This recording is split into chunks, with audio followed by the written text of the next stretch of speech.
Good afternoon, Good afternoon. colleagues. Welcome to our webinar, Practical Writing Tips to Get Your Research Published in AMIC Journals 2.0. 2.0 because if you remember, we have a similar webinar last year, May of 2020. This event comes in a very auspicious time as AMIC celebrates its golden anniversary this year. AMIC was established in Singapore in 1971. Before I introduce our distinguished speakers or panelists, may I briefly update you of preparations for our forthcoming anniversary events. The highlight of our 50th anniversary is our 28th annual conference. A virtual conference is scheduled on November 20 and 27 and December 4. Our theme is Science Communication, Managing the Now and the Future. The conference is co-hosted by the Academy of Journalism and Communication, AJC, in Hanoi, Vietnam. We have sent letters to members and friends about the conference, and you may email us if you have not received your letter. There are also pre- and post-conference events, such as the launch of the AMIC book, History, which is edited no less by our chairman, Dr. Crispin Maslog, who is one of the founders of AMIC. The launch of the second edition of Communication Theory, the Asian Perspective, edited by Dr. Rimal Disanayake. The AMIC Award, which is on its 16th year, has been expanded to include, for the first time this year, the AMIC Asia Young Communication Leader Award. We have also started discussions last Saturday on the Asia-Africa Dialogue on Communication Issues. And finally, the presentation of the survey results of the future of journalism education in Asia Pacific in partnership with the World Journalism Education Council. We had almost about 350 respondents from Asia Pacific region. We will keep you posted in all these developments. Meanwhile, we're very happy and honored to have with us as panelists AMIC Chairman de Honor, Dr. Ang Peng Hwa, and Professor Danilo Arao. Professor Dr. Ang Peng Hwa, as we all know, is the editor of the Asian Journal of Communication. He's a professor at the Wee Kim Wee School of Communication and Information at Nanyang Technological University, while Professor Danilo Arao is editor of Media Asia. He's an associate professor of Department of Journalism at the University of the Philippines College of Mass Communication. Before giving us the practical tips, may I request both to give a very brief update on their respective journals, and I'm sure they have many good news to share.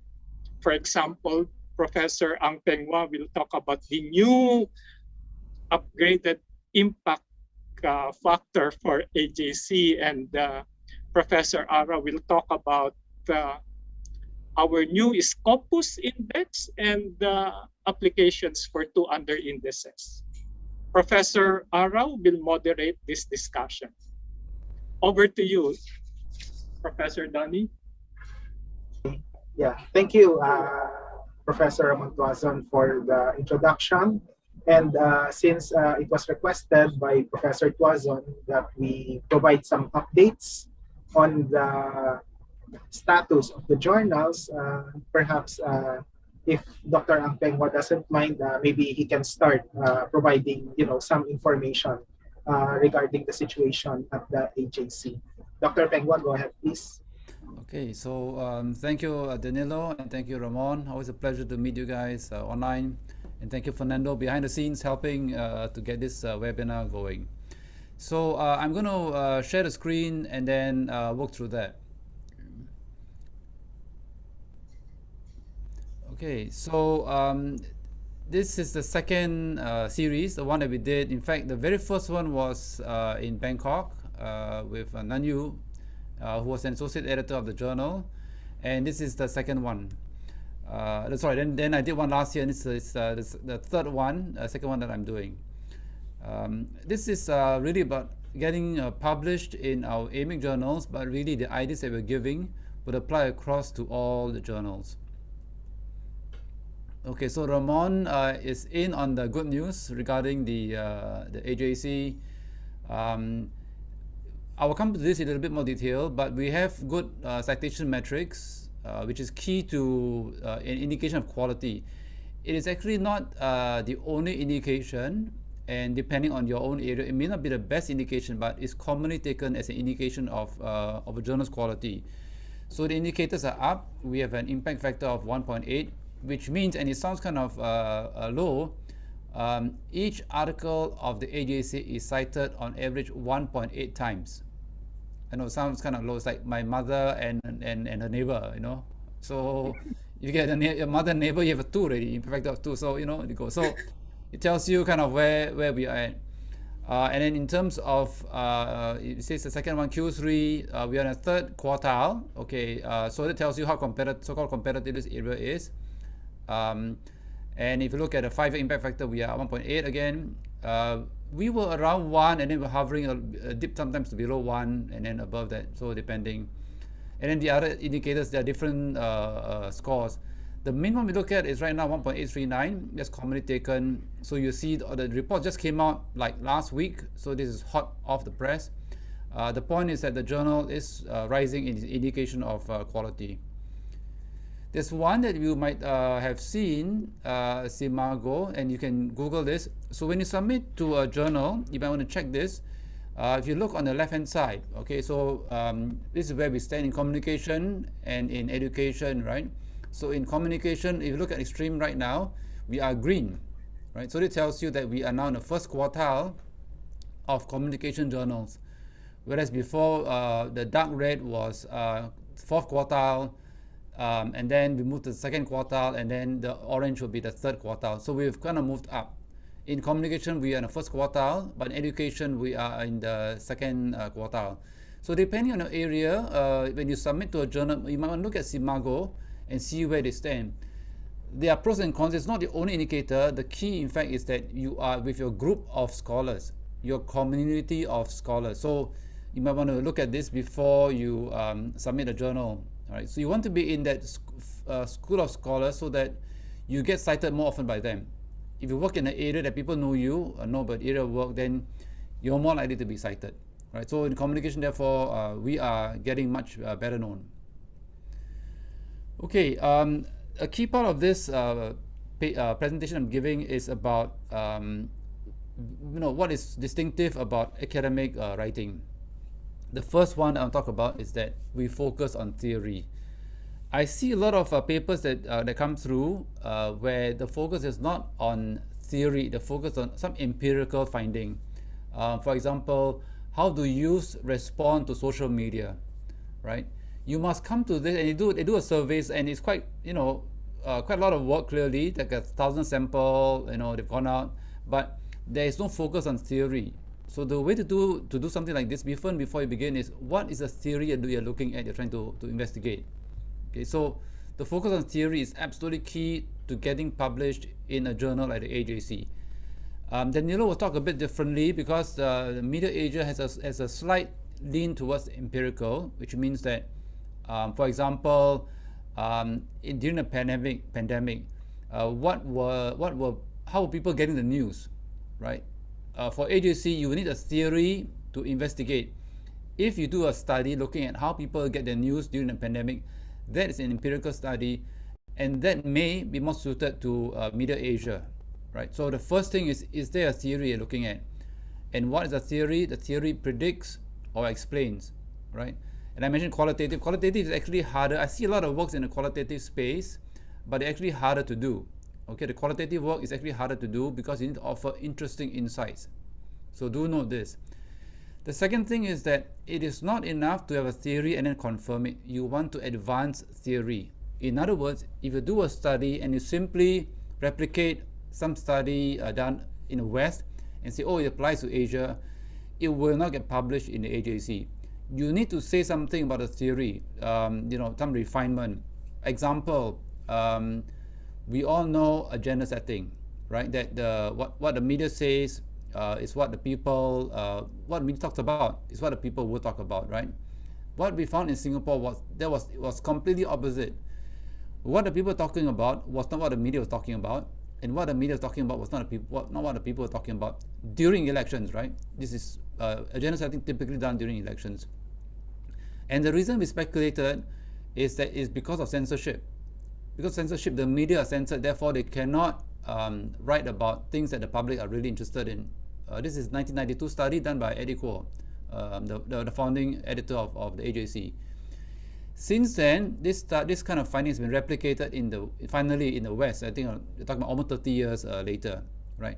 This is an example of some critique or refinement or extension of theory, right? You are challenging some aspect of the theory of agenda setting, right? Why? In Asia, why? Censorship, right? So this is something that we will, in AJC, we will publish, okay? So the key first point is that there is a focus on theory.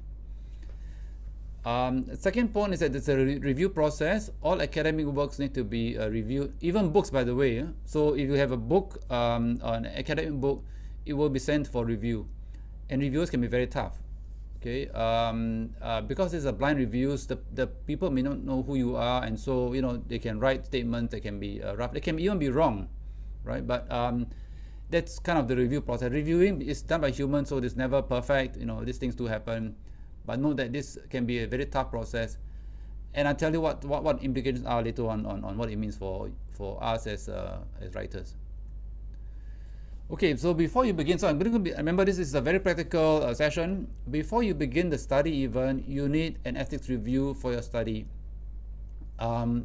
It's even like 10 years ago not so common, but nowadays it's very, very common to have an ethics review number, what we call the IRB, Institutional Review Board. So be sure that you have this done before you do a study. Check with your own institution. Most universities will have this now. It can be very simple. It can be like, even if you do that, what we call desktop work, right? You do only research work in the library, you don't talk to anybody, you still need some kind of clearance. If you do a review of what we call vulnerable populations, right? Children, people who are illiterate, or prisoners, you will need special clearance. Certainly my own university's IRB, I was on IRB for a period, you need to clear that. Basically, you do, two things here. One is you do not want to exploit your subjects, and secondly, you want your responses to be accurate. So the IRB also in a way protects you, so that you don't give kind of so-called get wrong responses, right? So ideally form within a university, if not organize one. So let me tell you one that I did in Ahmedabad. So I did a study in India, survey of Indians during the internet ban, 2015. It is a sensitive subject, so I needed a clearance. So I organized a group of senior scholars that I knew. Many of you in India would know Binod Agrawal. So you have to organize about 4 or 5 persons, senior professors. I wrote them a method, a whole package. Wrote them a method. I wrote them the questions, and I submitted to them. They got paid a small amount of money. I think 1,000 rupees, which is now like US $20. At the time, US $20 thereabouts. And then they sign off on it, and that was it, right? And it's really a token. And then once it's stamped okay, then I'm good.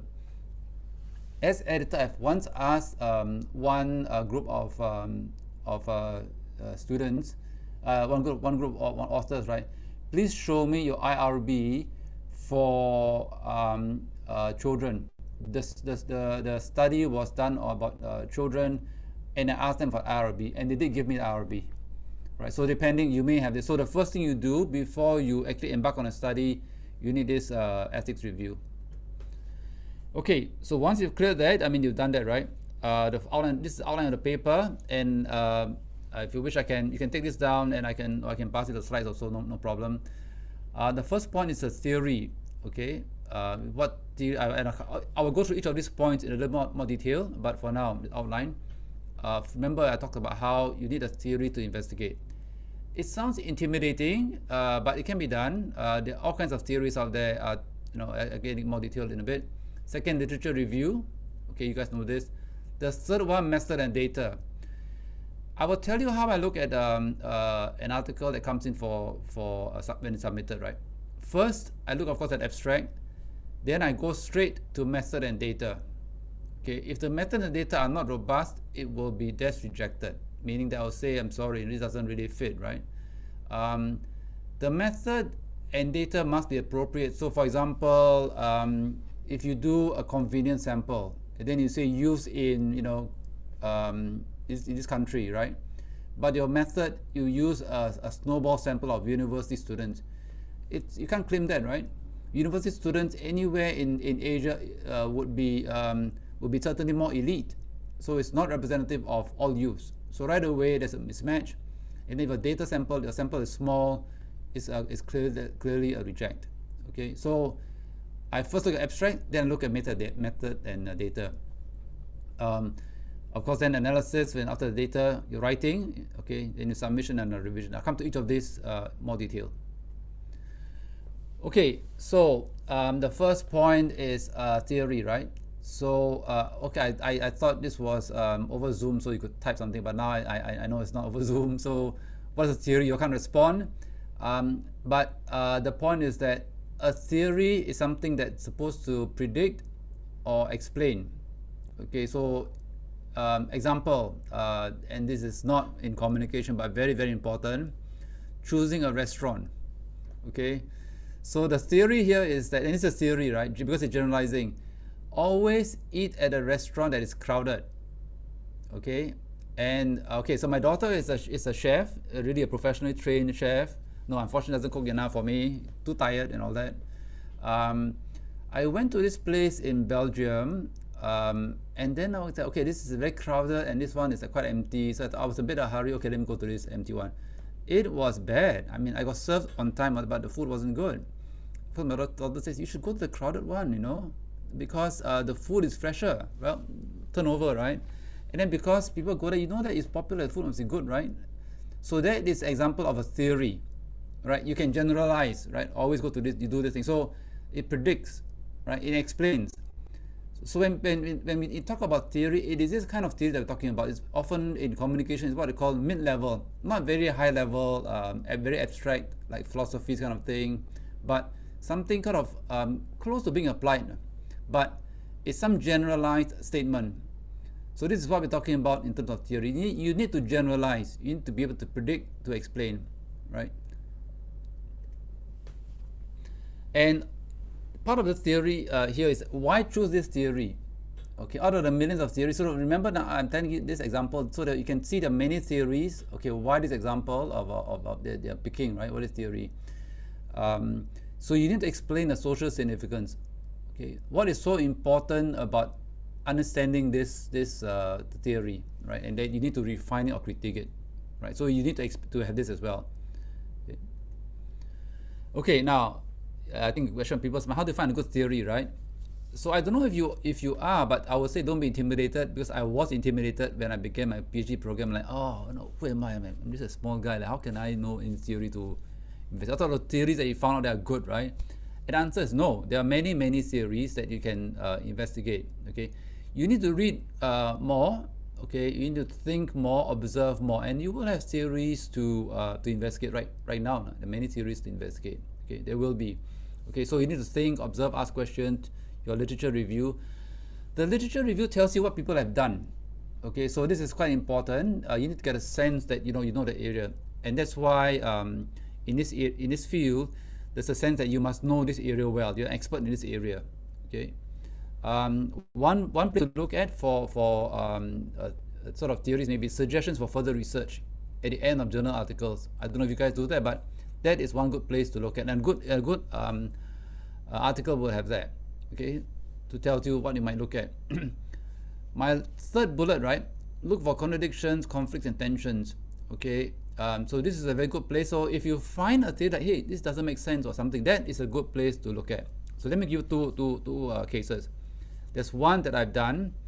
It's a very sad case. Okay, I did it with somebody from MICA, an institution in Ahmedabad, India, and I began as an advisor, just helping him. In the end, my name got in as a co-author. The reason is that we revised that manuscript, and it is on my Facebook page, 66 times. Okay, no one has, everybody said odd. Okay, and I'll tell you. Okay, so I'll tell you what this theory is. Right, this theory is, if you are on Facebook, right, who gains more? Is it the introvert or the extrovert? Okay, who gains more? And this is the issue of rich get richer, or poor get poor get poorer, right? Rich get richer, poor get poorer, or poor get rich, right? So in other words, do you benefit from getting online if you don't have it, or is this gap widening, right? Does the gap widen, or does the gap in a way narrow, right? And what we found was that, and there was this in this space, there were conflicting studies. It wasn't clear. So I said, okay, this is perfect. It's example of what it means to investigate theory. You now have a study.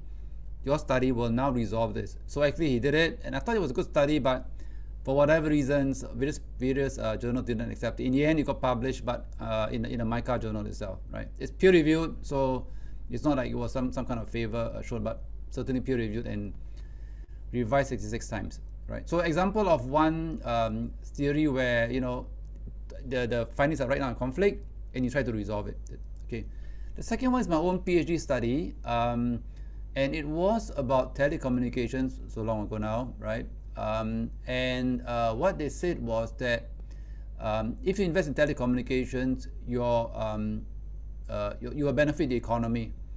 And to my mind, it didn't make sense, And in a way, it's kind of gut feeling, and in your own way, you might have like, it didn't make sense because if I, in a poor area, if I start digging telephone lines, how does that help? Okay, so it helps.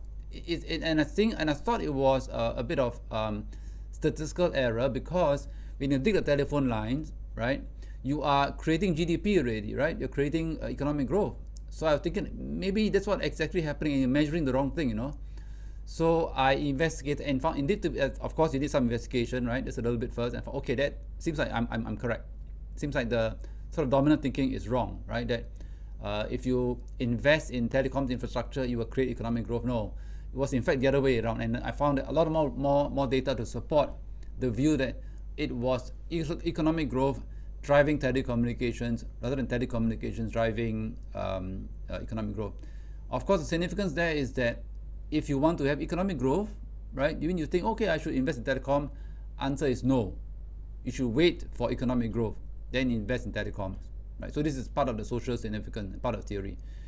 In your own area, look for something like that where it doesn't make sense, right? And you think that you're right and everybody else is wrong. It's very possible, right? Like I said, poking around, thinking about it, you might have something like that in your particular area, right? So this is giving examples of like conflicts and contradictions in theories. Okay, in this area, what gets, that's what we call desk rejected, meaning that it doesn't go out for reviews. So to be clear, manuscript comes in, I will review it, go through it, read it quickly. Typically, well, I won't say typically, but often I will also send it to the associate editor for comments, and then it gets rejected without going to reviewers. Because reviewers do it for free, we have to be very careful. Only if we think a manuscript stands a chance of being accepted, do we send it out for review. If we think it doesn't stand a chance of being accepted, we will not send it out. This includes badly written manuscripts. And I tell you that you'll be surprised, reviewers have been angry at me, like, why you send this article out to me? It's so badly written, I don't want to read it, no? But out of favor, I do it for you, kind of thing. So there are various reasons, right? So let me go through this here. Collection of data. If you just collect without theorizing out, I've seen some of these. Okay, you just collect data, you do a survey, you write it up, not enough. You need the theory. Okay. Similarly, just observing things. Okay, not enough. No attempt to extract the findings. You need the higher principles, right? From lower to higher principles. Okay, then you can abstract. Okay, then you can have a theory. Then last one, there's a theory, but what we call using Asia as a test bed. you are collecting data from Asia and that's the only connection to Asia. That's it. No, we will not accept this. You need to refine the theory in some way. Okay, refine, critique, develop a theory in some way, right? Touch a theory in some way. Okay, let me move on next to talk about literature review now. Okay, so for literature review, what I put here is that actually the term is a critical review of literature. Not enough to review, but you must be critical about it. Okay, and this should be, like I say, a well-organized summary of previous research, right? So all the previous research there, well-organized. So in the case of the one I told you about, Facebook, and Rich Get Richer or Poor Get Rich, it was a well-organized literature review, right? To show both sides. And in fact, the person I worked with, he did a critical review to explain why this finding might be contradictory. It came down to the measurement scale, right? Person use different measures. Okay. Second bullet, you should read so the ideas flow. What happens is that a lot of people will say, for example, like Rogers said this, and then Smith said this, right? And Kumar said this, right? No, you should read it, and so that it flows very well, and the authors are just citation at the end, right? So imagine reading it all without taking all the authors' names, right? So the whole thing reads very smoothly. That is the ideal form of literature review. It's critical, but also reads well. Okay. Then you should show the gaps in literature, and of course that's where you, as the hero, you step in. Okay, this is the gap, and I'm coming in, right? And so the literature review should guide the drawing up of hypotheses and propositions. So it reads very naturally that, okay, I'm doing this, I'm summarizing this, and so like in the case of Facebook's Rich Get Richer study, wrote it so that it's flowed and all that, and it came to, okay, this is the question that we are facing. Rich Get Richer or Poor Get Rich is still not clear from the literature, and that's why this study is proposing this. Okay, so this is the literature review part of it, flowing to coming to the hypotheses. Okay, some common mistakes. Okay, I mentioned just summarizing the previous research. Now you should write it to flow. So the first one, Arabi said, Chan found, Kumar found. No, it's not. Okay, so the way around that is to write the idea, and then the source is just like, okay, parenthetical. Okay, and then my sub bullet there, ideas are more important than authors usually. Okay, usually. Depending, because sometimes it's one particular researcher or scholar is prominent and you have to sort of criticize him, then he has to be mentioned, right? So depending, but usually ideas are more important than the authors. Okay, be critical. I know Asia, we are very, very polite to people, right? So no, you have to be critical here. Note weaknesses that you will address. So in other words, it's a weakness you note and you will address. If you are not addressing that, maybe you shouldn't mention that. Maybe it's a weakness, but it's not important for your study. Okay, and then the final one I mentioned earlier: link the literature review to your hypotheses for quantitative work, or propositions if you're doing qualitative work. Okay. Method and data. Okay, in the method and data, I have just one slide there, but actually it's a very important area. Describe the method very clearly. And the idea is that it must be described so clearly that somebody coming after you can replicate the study. That's what it means. Okay, so describe the method very clear, detailed, right? For example, if you're coding something, framing, right? You need to describe how you coded it, right? What did you use? Did you use students? You did it yourself? Were the persons trained? What was the percentage in common? Your Cohen index, or some other index, right? Okay, so you need that. I want to add also, and we'll definitely put this up on our site, that we require a minimum N of 300 for surveys. Okay, so I just rejected a paper from my colleague because her sample was under 300. Good study, and I know it's painful because she's my colleague. But because the study was below 300, I said, I'm sorry, we decided already, you need that. If you're doing interviews, you need a minimum of 20. I've seen samples like 4-person interviewed, I'm 6-person, I'm sorry, won't cut it, right? You need, for qualitative even, you need a number. And for those of you who are fortunate or unfortunate to be in India or China, we expect larger Ns, especially if you want it national, we expect larger N. Okay.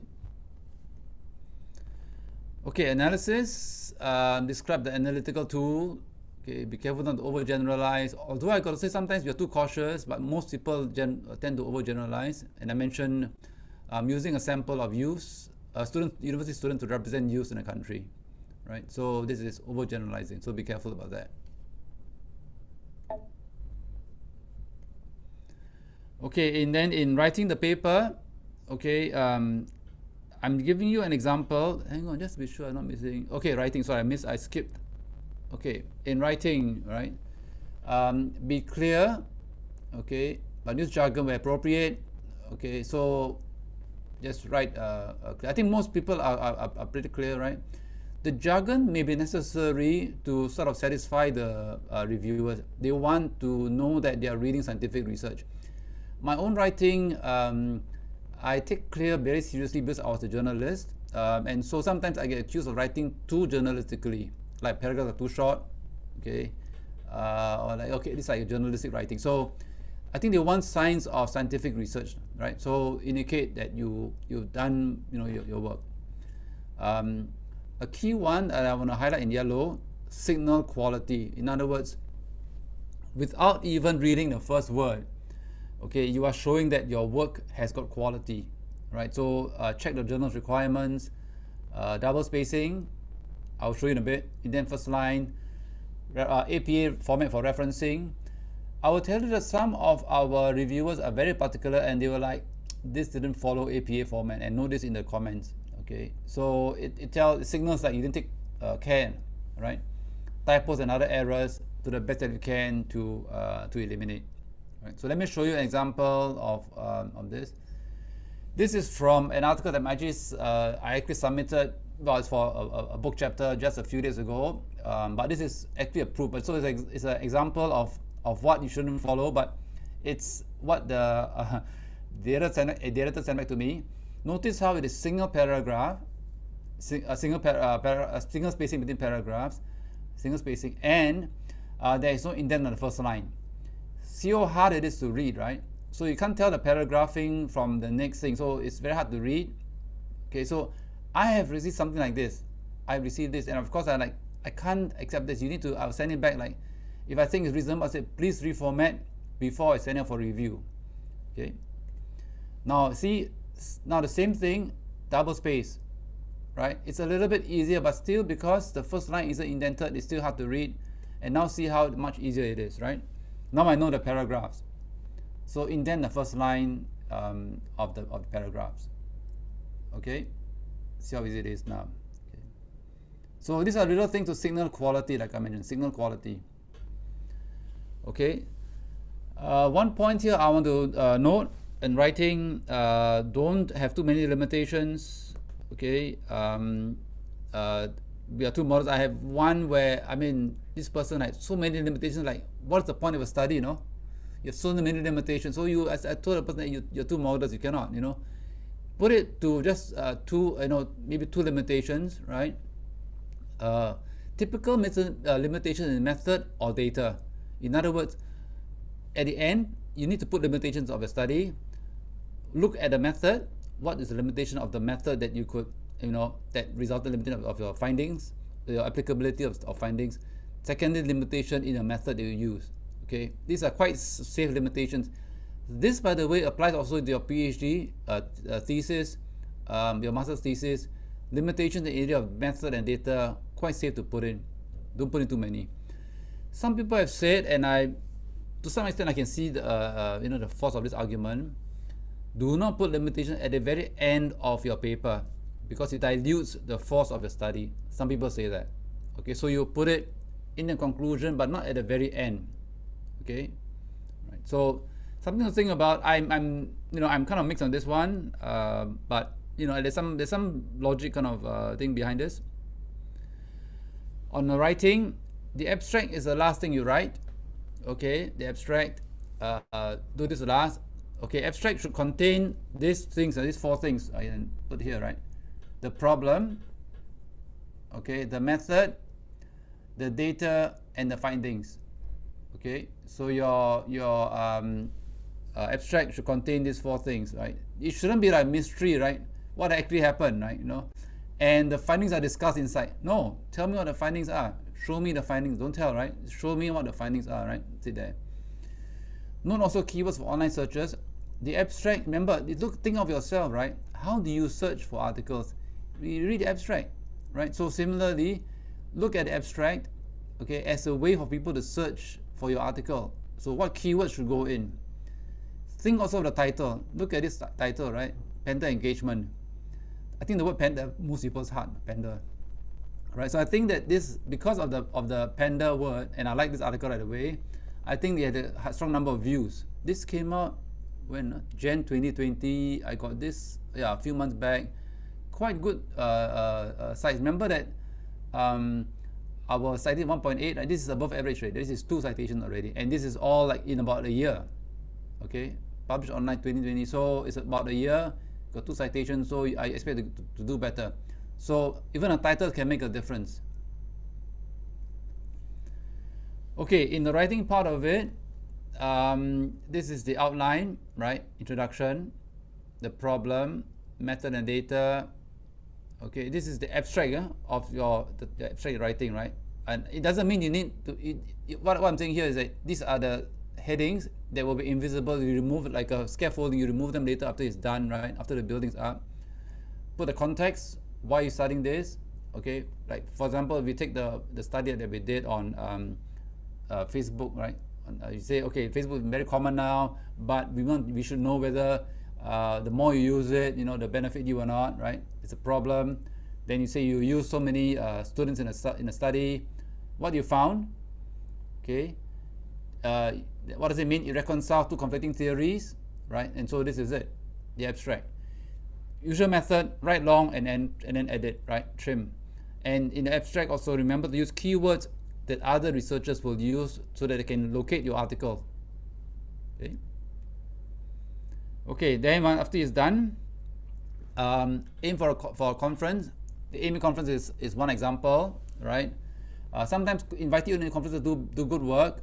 Sometimes some deans and chairs do not understand this, but generally aim for a competitive conference so that it is peer reviewed and you know that your paper meets some standards, right? You can say, well, I meet some standard, it's been peer reviewed. So aim for a conference after your paper is done, right? Also, the conference gives you some feedback, which you should then use to refine a paper before you submit to a journal. Some conferences that are well known internationally, ICA, okay, then IMC, which starting by the way July 11th, and I think it's free right now. Okay, so well, free for members. So check it out starting in July 11th. AMIC, of course, you should know that, right? APEC, which is kind of new, formed 2018, still quite new. And then the national conferences that I know, PACE in Philippines and SPCOM in Indonesia. So submit to these as a way to get your feedback to improve on your articles. Okay, and then turn your conference paper into journal papers. Okay, good conferences will have people looking out for works, right? So you could be invited to contribute a chapter, and that's why you present the conference. Actually, it's not just that you're there, but people then say, okay, yeah, presented well, good paper, presented well. Then may invite him or her to write this other paper. Okay, so take your feedback, format to the house style of the journal. Okay.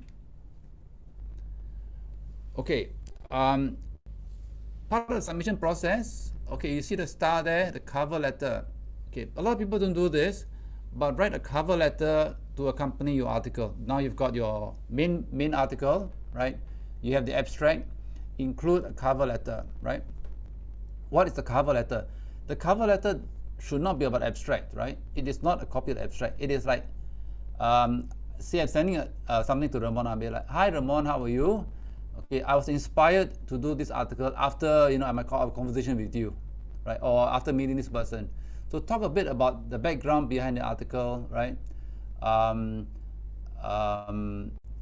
talk about why this is important. So you're giving some background about the work that you did, right? So something that is about the paper, okay, but not the paper itself for sure. Certainly not a copy of the abstract. Some people do that. They cut and paste the abstract, and then like, no, that's not what the cover letter is for. Okay, so the cover letter is like think of a personal note to the editor, talking about your work. Okay. Okay, on the actual submission. Okay, submit a clean paper, right?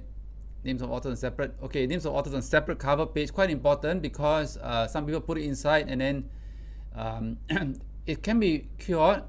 Basically, it will be sent back to you and hey, please put it on a separate page. And of course, you waste time. This is what you want to do. So put it on a separate page. Good English. I don't know if some people, some of you here need help in polishing up your English. Cannot be helped. Okay, I'm very sympathetic, but I will tell you that my reviewers are not. Okay, the reviewers expect the same standard of English as they expect of a native English speaker.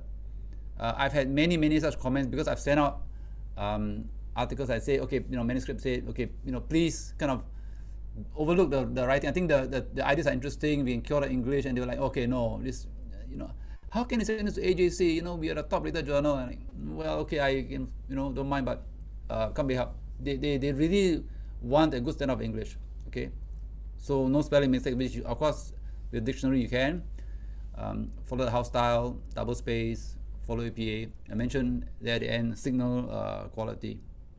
Okay, these are the rubric of the AJC. You can see, so clarity of objectives, what they're trying to do, conceptual or theoretical rigor. This is the theory.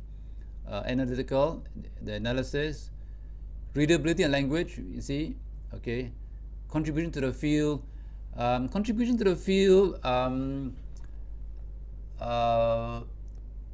Basically what it's saying is that, okay, there's a theory, but how major is a theory? Sometimes the theories are very small, and so so this has to do with your social significance, right? So there are sort of very fine lines and minor contribution.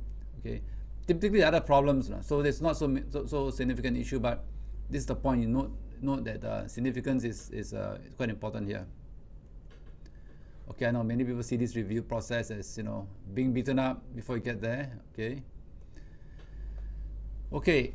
After you submit, what are the results? There's reject about 70% of manuscript. This is for the AJC.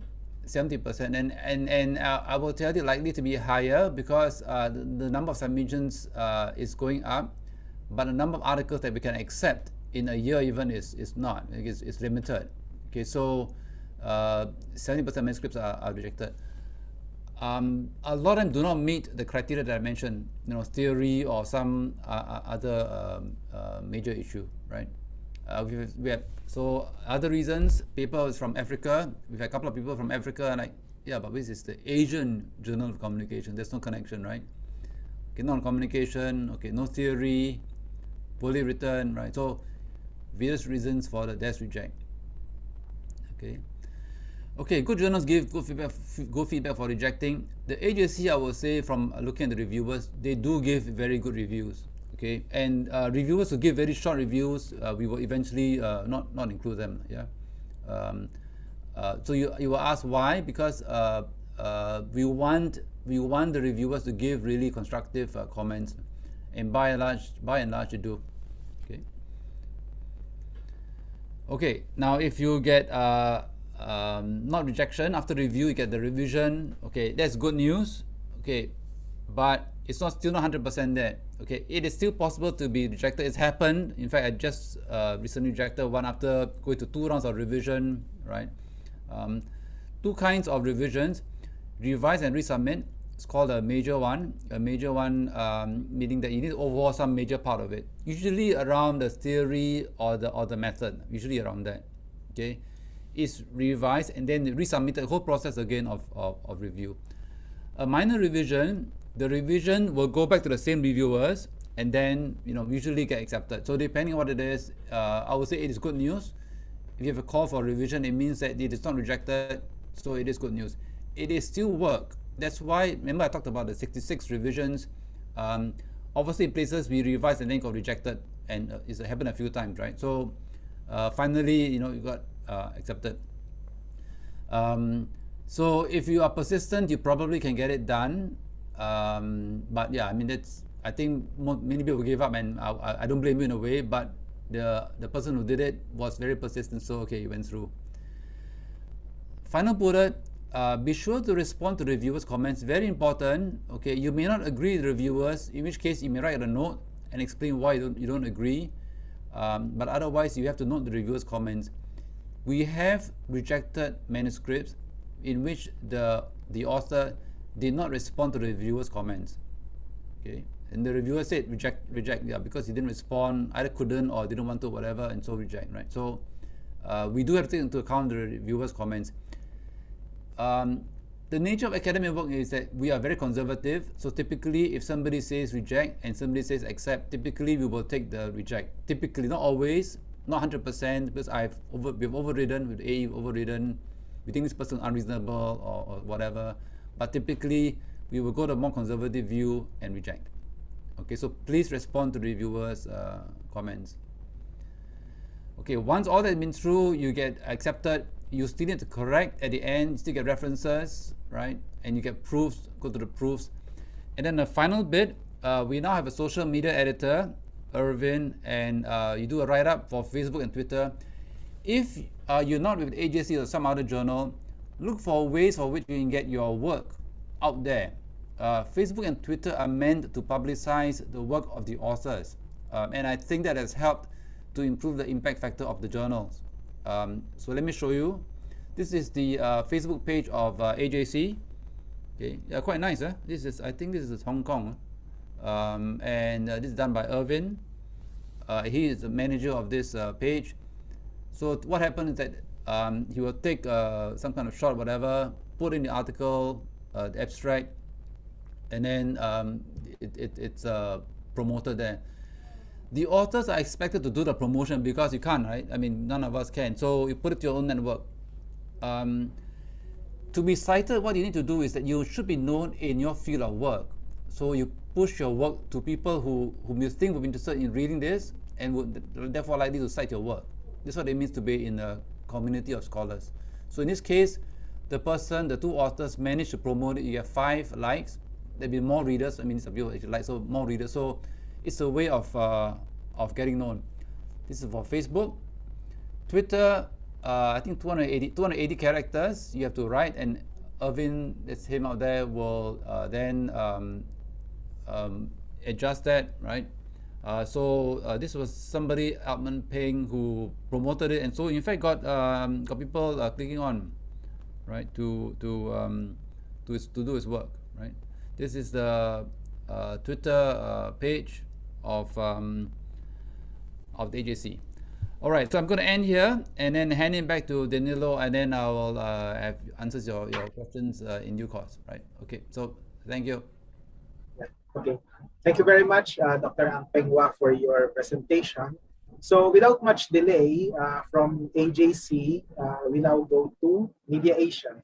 So if you would notice, I don't want to preempt our discussion, there is a slight difference when it comes to the focus of manuscripts to be published in Media Asia compared to AJC. So just to give you a quick outline of what we will discuss in a short while.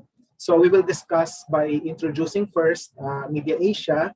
We will look at certain types of manuscripts accepted in our journal, the focus of such manuscripts, and how the manuscripts are evaluated. So in this particular topic, the manuscript evaluation phase, there are certain similarities. So with what Dr. Ang Peng Hwa mentioned, so there is a tendency for us to overlap, so to speak, because the evaluation process is almost the same in every peer-reviewed journal. I will also provide some notes on peer reviewing, as well as certain reasons for desk rejections and reviewer rejections based on our experience in Media Asia.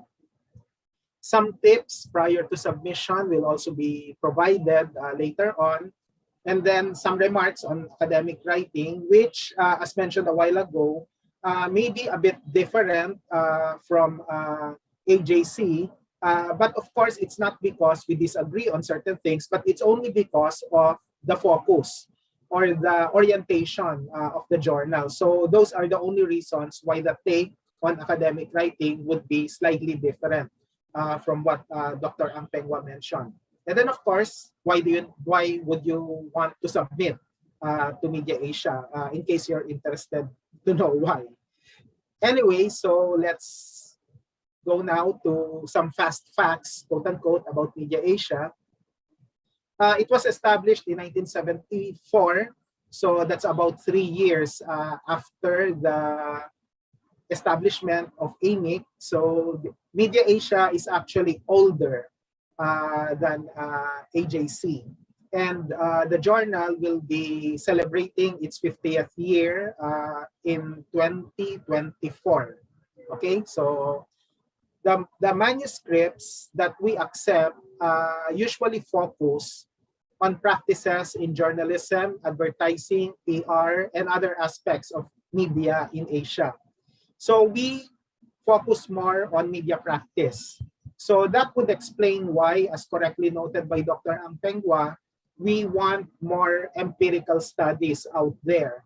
And we want authors analyzing current trends and patterns with regard to media in Asia. Now, we're happy to tell you that we're finally included in Scopus. Just so you know, the editorial board of Media Asia is relatively new. We started only last year in 2020. And for the longest time, we haven't been indexed in Scopus. But because we were able to apply for indexing last year, so we were accepted, fortunately. We are also in at least 14 databases of EBSCO and ProQuest, as well as we're listed in Dimensions, in Genta Connect, Portico, and Informit, among many other indexing and abstracting databases. Now, if you're interested to get some information on acceptance rate, right now we accept for refereed journals 10.37% of total submissions. So that would be 1 out of every 10 manuscripts being accepted for publication. Of course, the chances of being accepted for in the case of non-refereed publications would be higher. So the acceptance rate for non-refereed commentaries and reviews would be 85.11%. So the turnaround time is relatively, quote-unquote, fast for refereed articles because it only takes about 163.75 days. So that would be 5 months and 2 weeks from the time that you submitted your article and when you get the favorable decision to accept, to publish your manuscript.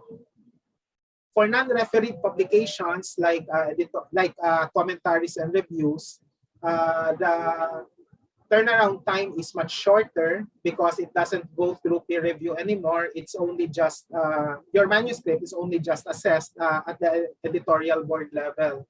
So it takes about 37.88 days. So that already includes, you know, the back and forth of revising, which can be a bit hard because sometimes people get the impression that if it's an unrefereed article, it's very easy to be published. Actually, there's a certain level of difficulty there, although not as difficult as a refereed manuscript going through peer review. We'll discuss the nuances of that later on. Now, as proof of our quick turnaround time, we should also give you the percentage of manuscripts with final decision.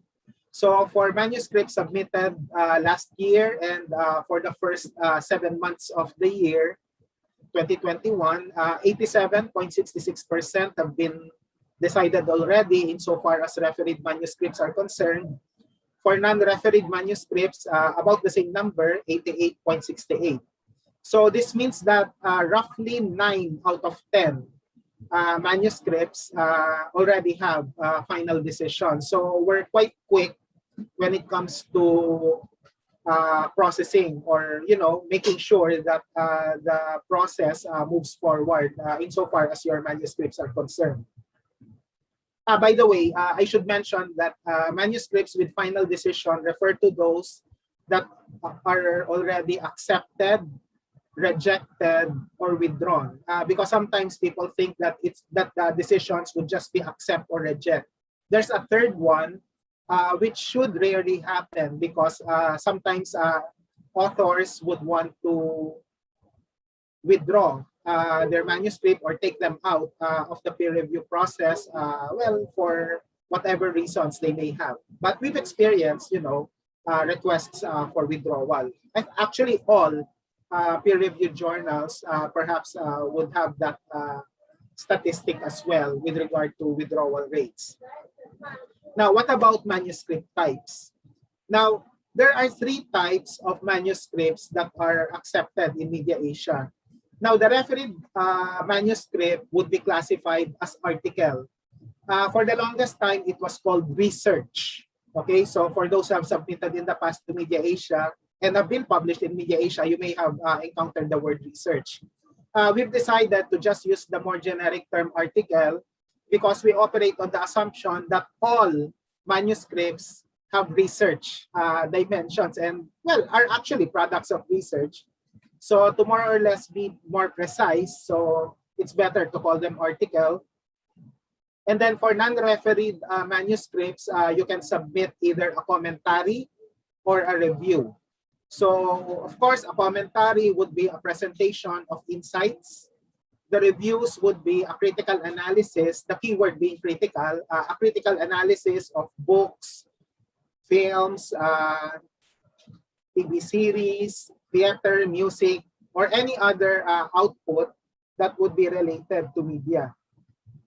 Now, the evaluation, of course, for refereed articles, for refereed manuscripts would be double-blind peer review.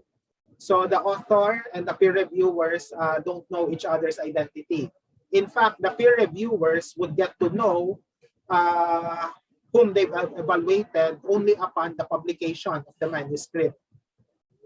For non-refereed manuscripts, it only goes through editorial review. So this means that the editor would look at the merits of the manuscript and then make the decision to accept or to reject such manuscripts. Usually, the desk rejections for non-refereed manuscripts are very, very low, but it goes through 2 or 3 rounds of revisions. And if the revisions are insufficient, that's the only time that the rejection would happen. So what I'm saying is the first level desk rejection rarely happens. So what I'm saying is the rejection happens if the revisions are not satisfactorily met.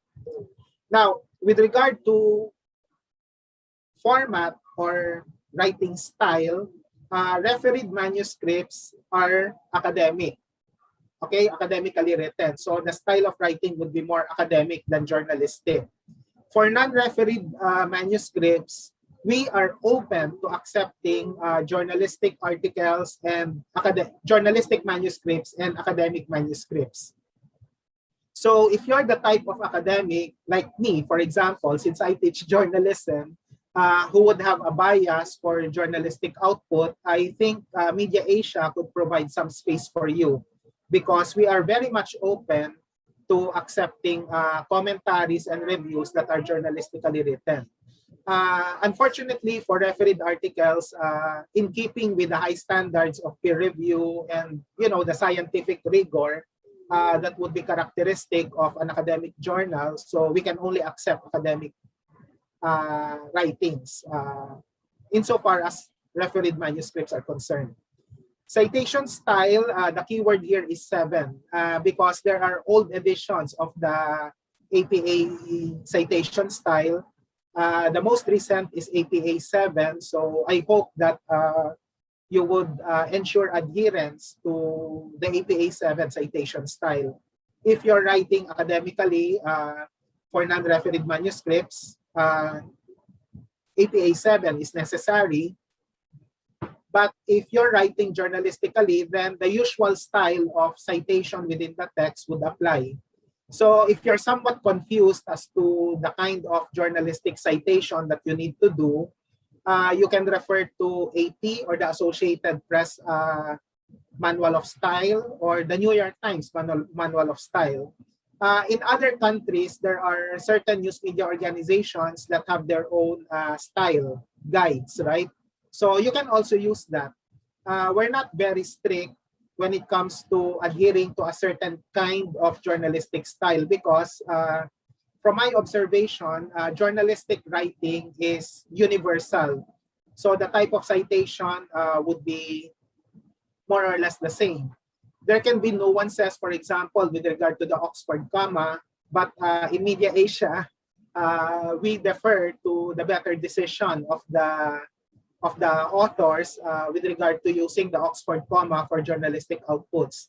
But of course, for APA, whether you like it or not, you have to put that Oxford comma there. Anyway, so for word count, we prefer manuscripts to have less than or fewer than 10,000 words for refereed manuscripts. For non-refereed ones, for journalistic articles, for journalistic manuscripts, it should be less than or equal to 1,500.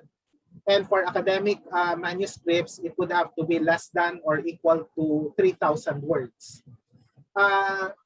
Please take note that for academically written manuscripts, the word count here already includes everything.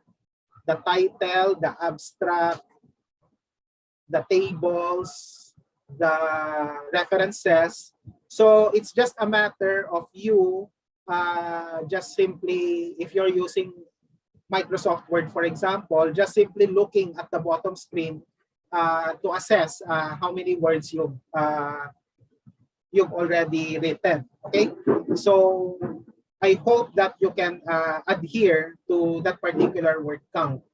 I should mention that we can be a bit flexible when it comes to, you know, authors going above the prescribed word count. We will not reject, okay, let's be clear here, we will not reject manuscripts on the basis of exceeding the word count. Because sometimes there are certain circumstances that would warrant, you know, going above the word count, but it would have to be very much justified. Okay, so try your best to treat it as a benchmark, but you can be assured, as editor, I can tell you right now, we don't reject on the basis of, you know, exceeding the word count. The rejection would be for other reasons, which we will discuss later. Now, to give you an idea of the focus of the manuscript, I would like to put there the titles of the issues that we've published so far.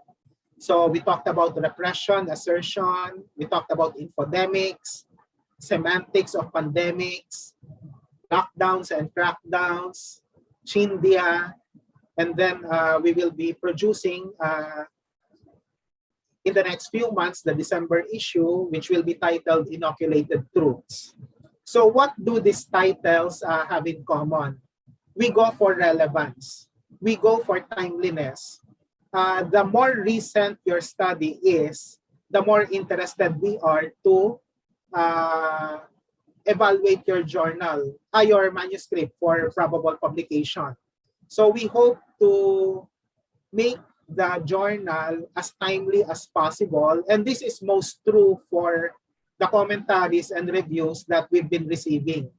That would partly explain why we want to assure authors of a faster turnaround time, because we want to preserve the relevance and the timeliness of your studies. And in case your manuscript gets unfortunately rejected, at least you know that you can move on to other journals. So we don't make you wait for a very long time only to, you know, be informed that your article got rejected.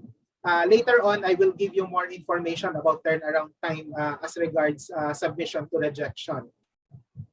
But anyway, as I mentioned a while ago, we look for relevant media-related topics. So it can be about freedom, ethics, working conditions, among many other burning issues of the day.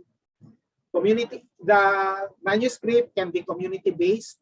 We accept manuscripts that focus only on a particular community. It doesn't have to be country-based. So you can focus on a particular community and then make sense of the reality of the media there. You can also make comparison, one Asian country to another Asian country, or maybe one Asian country to another non-Asian country. So those things are possible for Media Asia.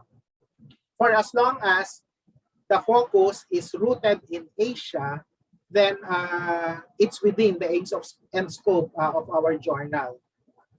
As mentioned by Dr. Ang Peng Hwa, the preference would be on empirical studies. Now, do we accept manuscripts that are theoretical or that would just simply involve meta-analysis of reviews done in the past on a particular topic? The answer is yes. For as long as you can prove its relevance and its usefulness, as well as its contribution to knowledge. We're also not very strict about the number of respondents in your survey or the number of interviewees in your qualitative interviews. For as long as you can justify the number, for example, you only got 200 respondents, you have to make sure that it's justified in the sense that the 200 respondents represent a particular community or a particular country or a particular segment of the population. So we are looking for a sense of system and justification for the studies that you've conducted. So what do we look at in terms of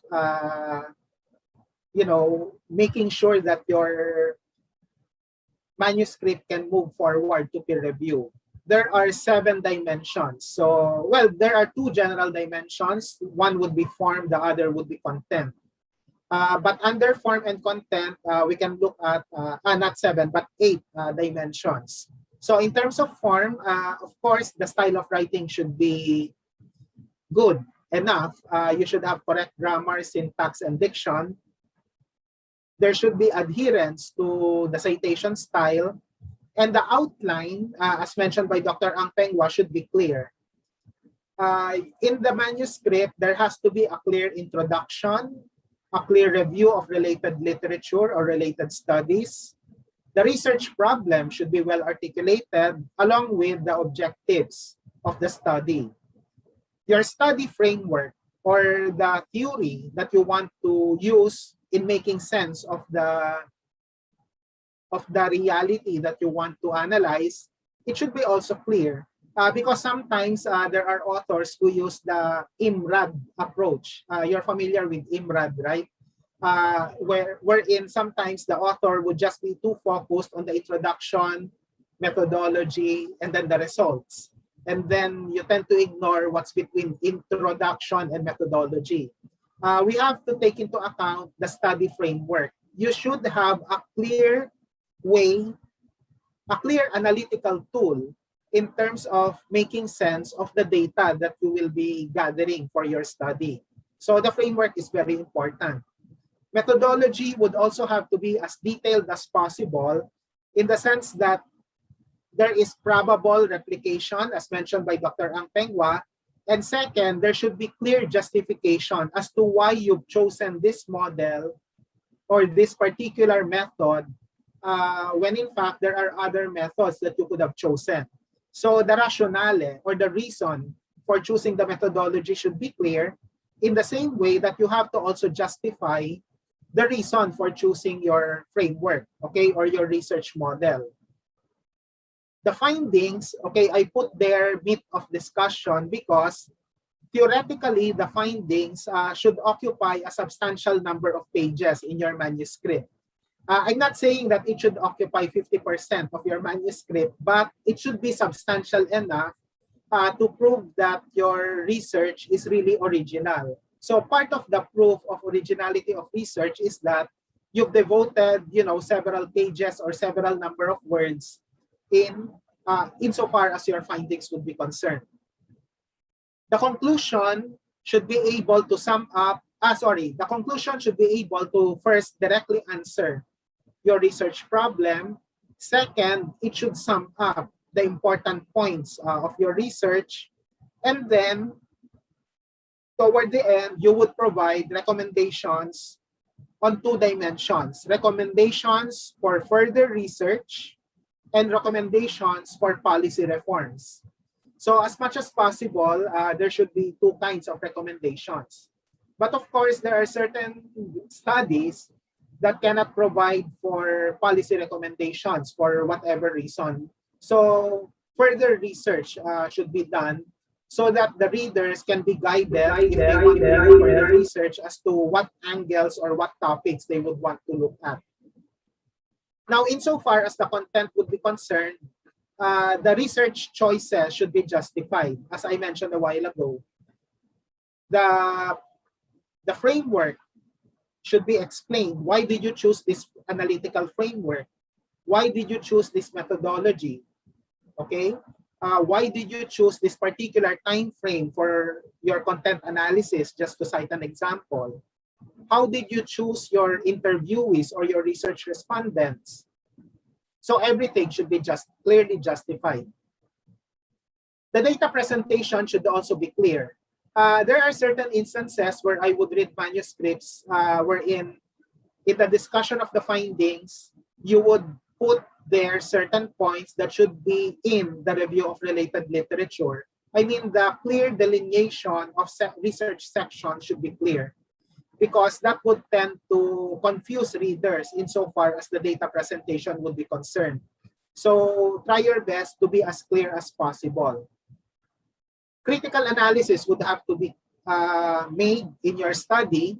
As Ang Peng Hwa mentioned, even a review of related literature should be critically analyzed. You don't just simply identify the previous studies. You try to look at their findings and how they complement or contradict each other. In the same way that when you adopt your study framework in analyzing the findings of your study, you don't just take the findings, as is.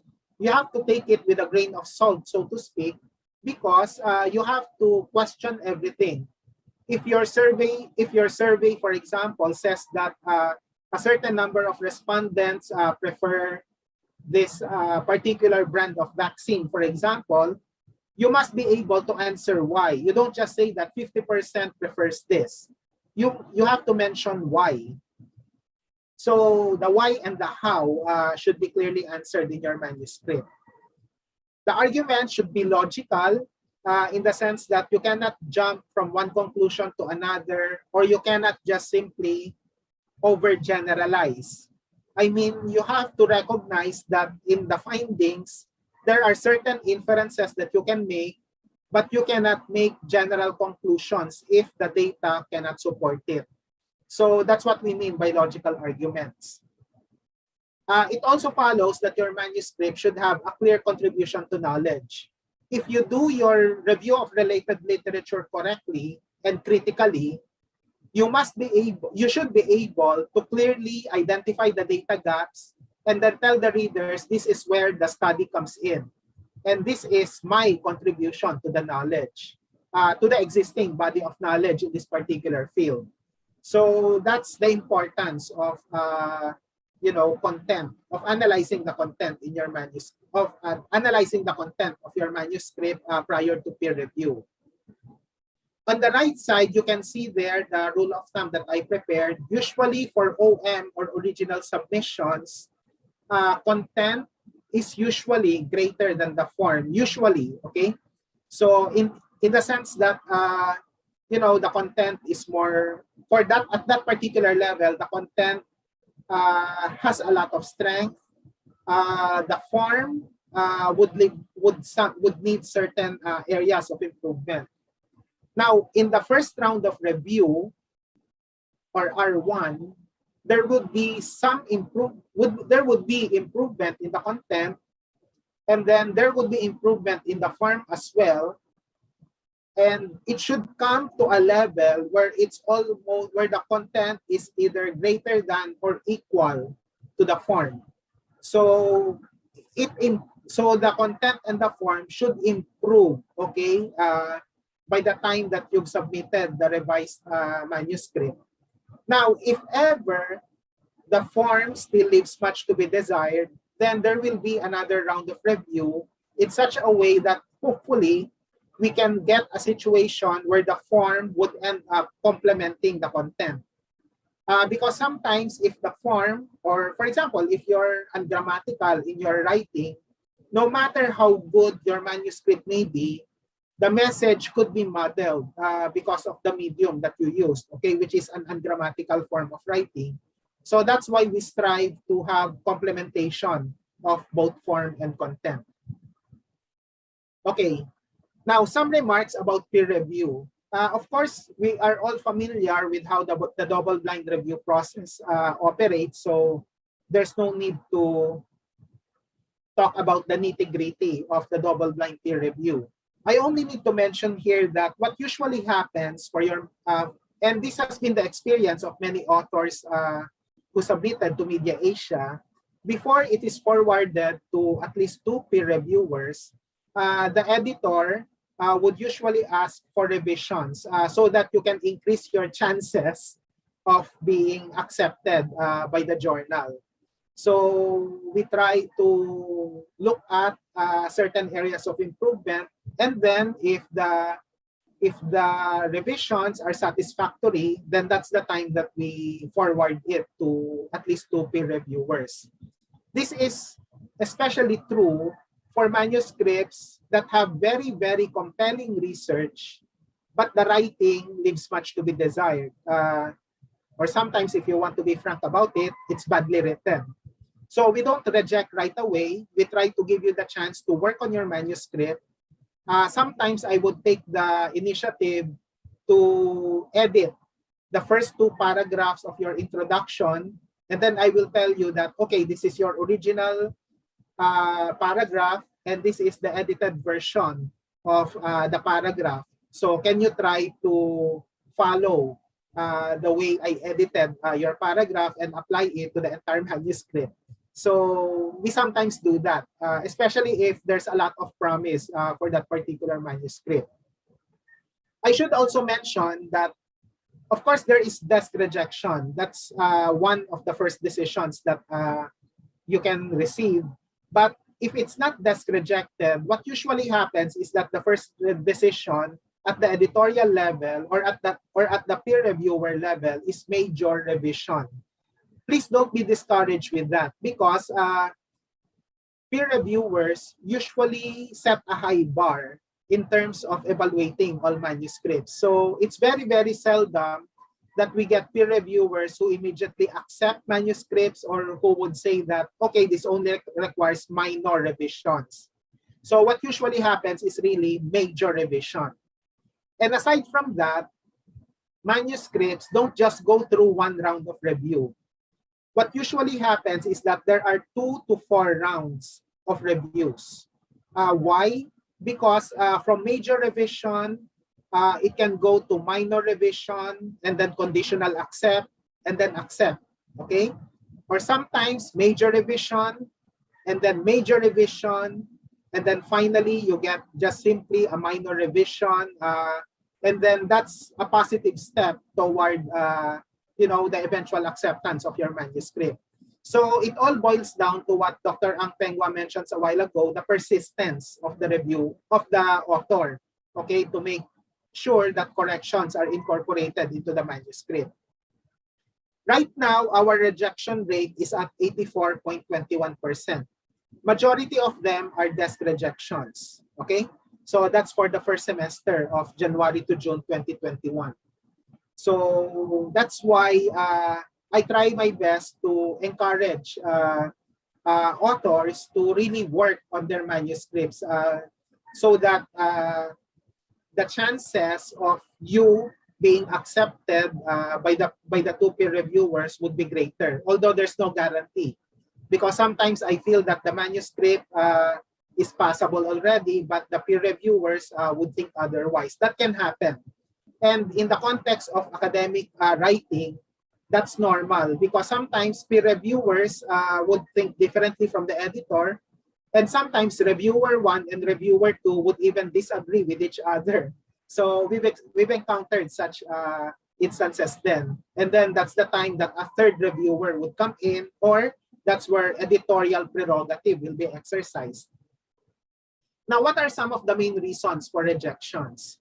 Now, for desk rejection, just like AJC, we usually reject because it's not within the aims and scope of the journal. For example, okay, I won't mention specific topics, but for as long as it has nothing to do with media, then it will be desk rejected. In fact, there have been instances where we rejected manuscripts because it doesn't use the word media or communication. Okay, so that's already a dead giveaway that it doesn't talk about, you know, the media in Asia. Okay, so number 2, the review of related literature is not so comprehensive. You need to be critical. In doing a critical review of related literature, you have to read a lot and you have to digest and summarize a lot of references. The research problem is not so clear. So sometimes it's there, but you cannot have a manuscript that has an implied research problem. It has to be very, very explicit. What do you seek to research? What is the focus of your research? That particular question should be clearly answered. The study framework should also be clear as well. If we need a research problem, we also need a clear study framework. Sometimes there's not much information on the methodology. Okay, so remember that methodology should be detailed enough for replication. And there should be proper justification for your choices insofar as your methods are concerned. Discussion outline would be sometimes incoherent. So that also happens sometimes wherein the author would jump from one point to another point. Poor writing could also be a reason, although I should tell you that if the research is compelling enough, sometimes we give authors a chance to work on their writing style. But if it's poor writing and the research is not so interesting or not so compelling, then the chances for desk rejection would be higher. Now, our reviewers usually reject on the following. There are issues that with regard to the methodology. So they have fundamental questions as to the viability of the research methods that we use. Number 2, your data analysis is not in-depth enough. So we're looking for critical in-depth analysis of the findings. So sometimes sometimes I feel that it's good enough, but the reviewers may think otherwise. So there's nothing we can do there because sometimes we defer to the expertise of our peer reviewers. The discussion is not so extensive. For example, you promised a lot in your methodology and then you came out short in your discussion. So the tendency of some reviewers would be to reject it because they say that it did not fulfill their expectations. There's a difference between poor writing and subpar writing. The nuance there is that sometimes I think the writing is good enough, but the reviewers would want something more. And sometimes they would say that the writing should be much clearer than how it's articulated by the author. But what I can assure you is this, we focus more on the content. So for subpar writing, if the weakness is just simply writing, but the research, if the weakness is writing, but the content is acceptable, usually authors are given, some leeway in terms of working on their writing style. Okay, that much I can assure you. So we don't just reject on the basis of bad writing. Okay, so we try our best to give you, second or third chances. to work on your writing.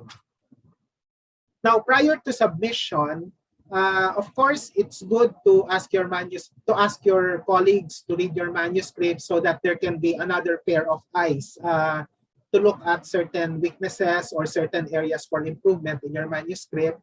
And then try your best to proofread and edit meticulously, okay, prior to submission.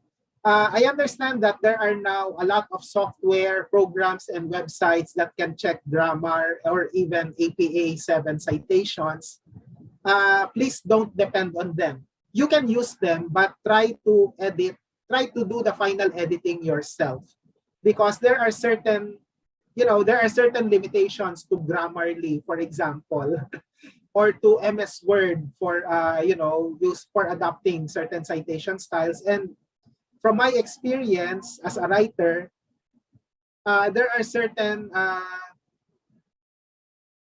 points of grammar, particularly syntax and diction, that cannot be detected by software programs. And this is most especially true for non-native speakers.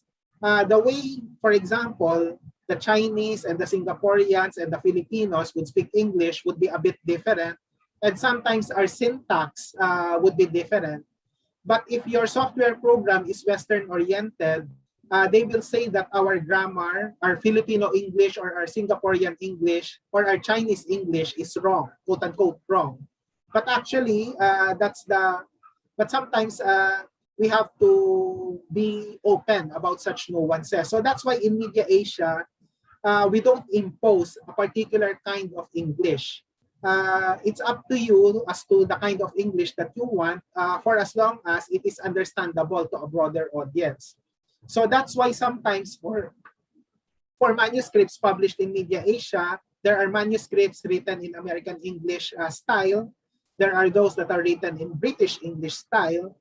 So we're open to that, for as long as there is consistency within the manuscript as to the chosen style. So make sure that you follow the instructions in the information for authors. So that's in the website of Media Asia. Just like what Dr. Ang Peng Hwa said, when you submit your revised manuscript, there has to be a comprehensive point-by-point reply to the comments of the editors and reviewers. So for example, if you are given 19 points, 19 areas for improvement, make sure that you have 19 replies to each of the points there. So you have to ensure that everything is well answered. You cannot just ignore the replies that you think is not important. So everything should have a reply. Now, some remarks on academic writing.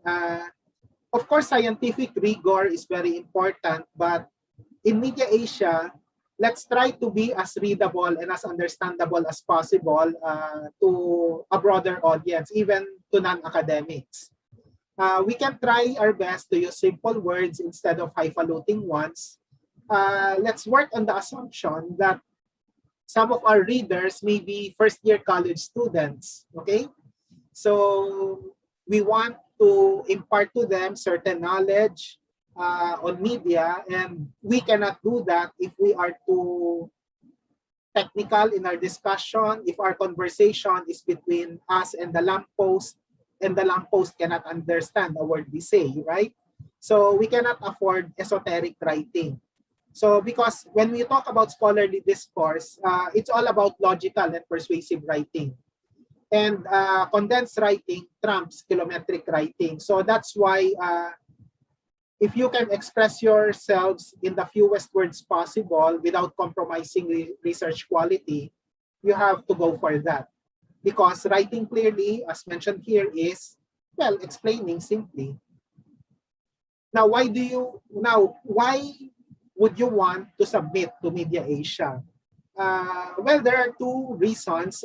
We assure you of quick publication because we have an online first system. Actually, the online first system also applies to AJC, just so you know. We publish online all accepted manuscripts, and then the assignment of the volume and issue number comes later on. And we have a fast turnaround time. within the day of submission, we immediately assign an editor to handle your manuscript. The first decision, whether it's forwarded to the peer reviewer or just simply a revision request from the editor, it takes about 4 days, okay, for you to wait for a first decision or for feedback. That's the reason why the reviewer invitation is much longer at 21.1 days, because as I told you a while ago, we give you immediate feedback, okay, at the editorial level so that we increase your chances for acceptance, okay? There's no guarantee, but at least the chances would be higher.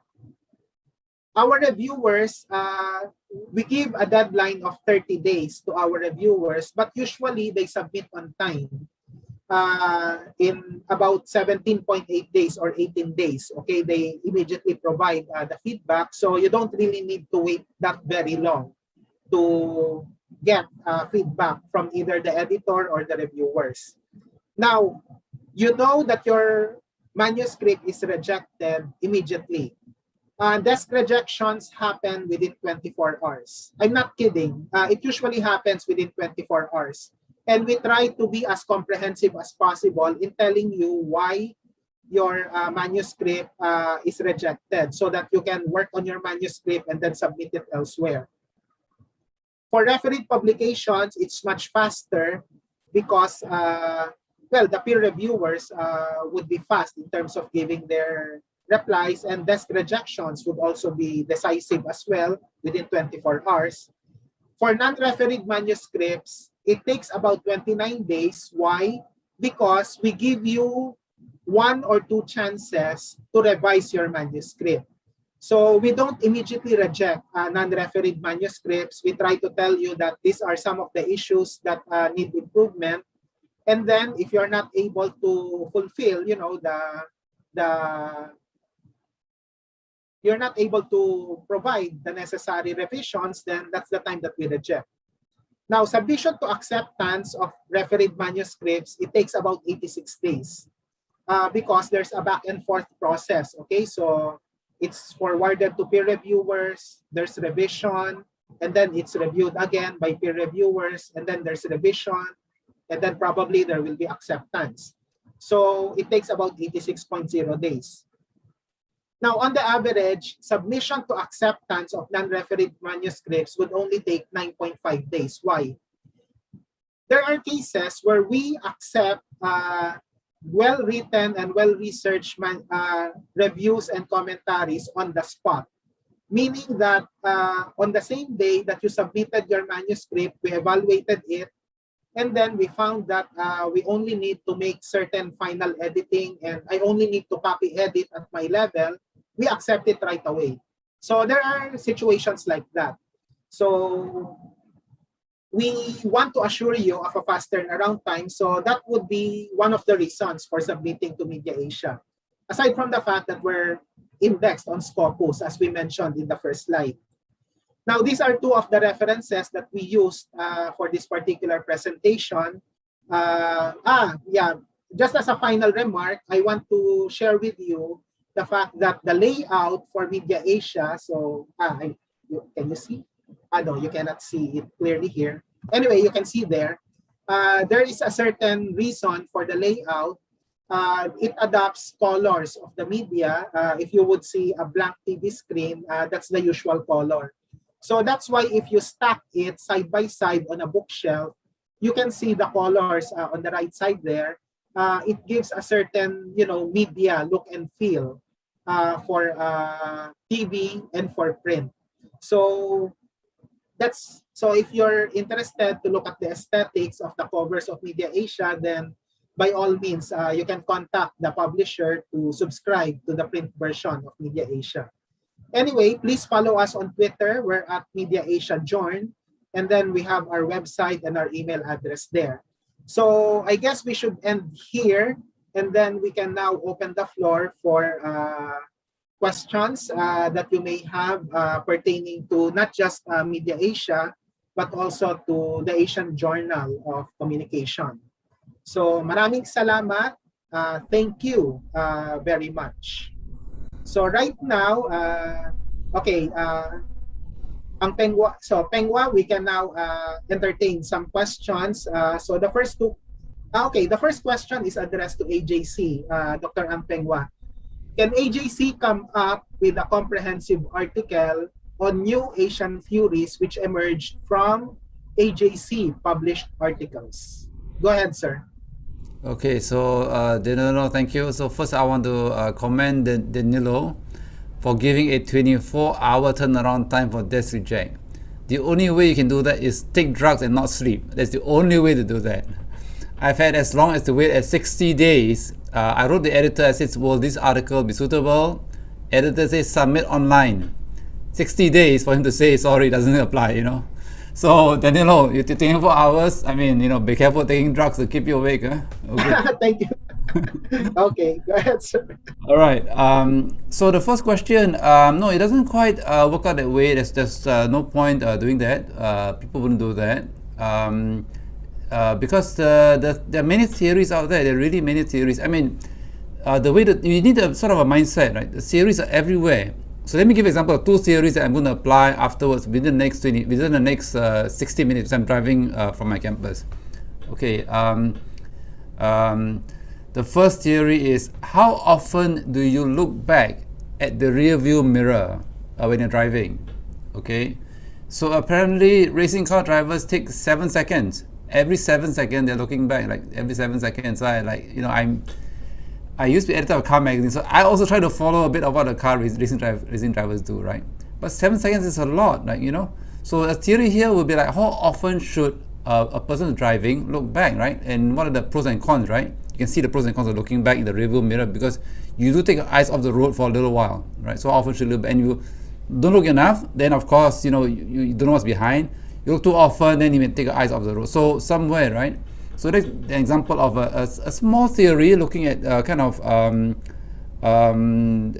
close to being applied. Another one is, okay, suppose there are two queues. One queue has got, like, you know, a long line of cars. The other queue is inside, you know, it's a bus behind, it's a bus in front of you, right? The only bus is there. So, and there's if you go, you'll be second vehicle after the bus, but the other side, all cars. So how long should this other line be before you go? Answer apparently is 4. You should, if you account 4 cars on this side, then you go to the side with the bus, right? This is a form of theory, because it's not just numbers, it's not just empirical, because you're now generalizing. So I'm just giving you something general across all situations in the Philippines, in India, in China, right, in Singapore. So these are generalizations. So these are examples of what we would call kind of small theories that you can apply. Of course, the problem is that the theories may be too small, they're not useful. That's where the contribution is, right? So depending on what it is, the contribution may be too small and may not apply. But the point here is that there are many theories out there. You do need a little bit of a mindset switch, so you understand how these things operate for something like AJC as opposed to Media Asia. I think we really complement each other very, very well, right? One is a little bit more applied, and AJC is totally empirical, totally theory and not so much empirical. Okay. Okay, thank you, Ang Peng Hwa. Now, the second question, I think we can both answer this. Can you distinguish Asian journal writing style with Western journal writing style? If you don't mind, can I go first? Is it okay? Yeah, so let me do a quick answer. Okay, go ahead. Yeah. There's no difference. Yeah. Okay, actually we have the same answer. There's not much difference. Yeah. Maybe when it comes to English, Singapore English can be different from American English, but these are nuance. These are certain nuances, and I don't know about AJC, but for Media Asia, we are more open to different kinds of English. But Peng Hwa, in the case of AJC, you don't distinguish between American or British English, right? Is that the case? At first, because I was brought up in a good old British way, and also Taylor Francis is in England, I was quite strict. But after a while, I gave up. So, like, you know, color, neighbor, you know, we allow the OR versus OUR. So the style-wise, no, we will allow. So I agree with you. We should allow both. Yeah. Yeah. Okay. Thank you. Okay. Question number 3 in relation to reviewers. Okay, this is a bit technical. and I have to admit, I don't know the answer to this. Maybe Dr. Ang Peng Hwa can answer. In relation to reviewers' feedback, it says keep file. Can you elaborate here? Peng Hwa, do you know this? Sorry. I have no idea. I was hoping you can answer better than me. No, I don't. I think it depends on what it means by keep file. Maybe you see the whole email, and we know what it means. But no, I don't understand this question either. Maybe the person asked the question, come back again and add. We have some other questions and come back to you. Come back to us. Okay, thank you. Okay, question number 4. Some countries require research grant holders to publish only in open access journals. Will AJC or Media Asia evolve into open access journals?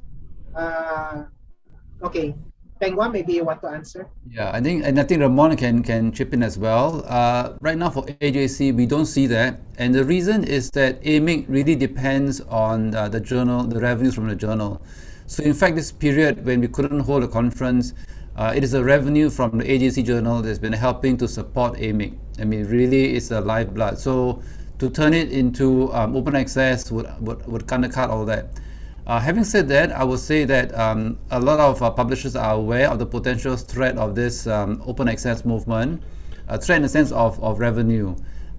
We agree that the funding model is problematic. So we are looking for ways, we meaning both the industry as well as academia, looking for ways to sort of surmount that. But right now it is a model that we are using. I would add that there's one way for which you can get third published open access, and that is currently to pay Taylor and Francis. So a lot of our commercial publishers, if you pay them, the amount of money is not small. It's about $3,000 to $4,000 per article, and then your article will be open access. Anybody can access it.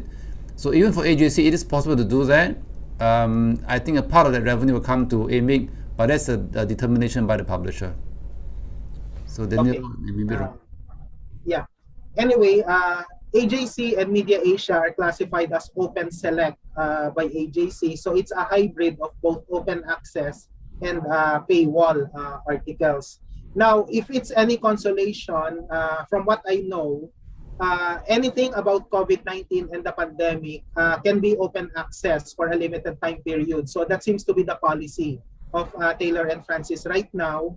So you don't need to pay for an what do you call that? Authors publishing charges. If your research is COVID-19 or pandemic related, it becomes open access. Even for a temporary period, I think 6 months or so. So, and editors would also have the option to request certain articles to be open access. So sometimes I've exercised that option for articles that I feel would be very timely and significant. And so far my batting average is good. So all of the requests that I've made to Taylor and Francis have been granted so far. So anyway, that's it. Okay, this question is addressed to me. Would you recommend that authors approach you for commentary?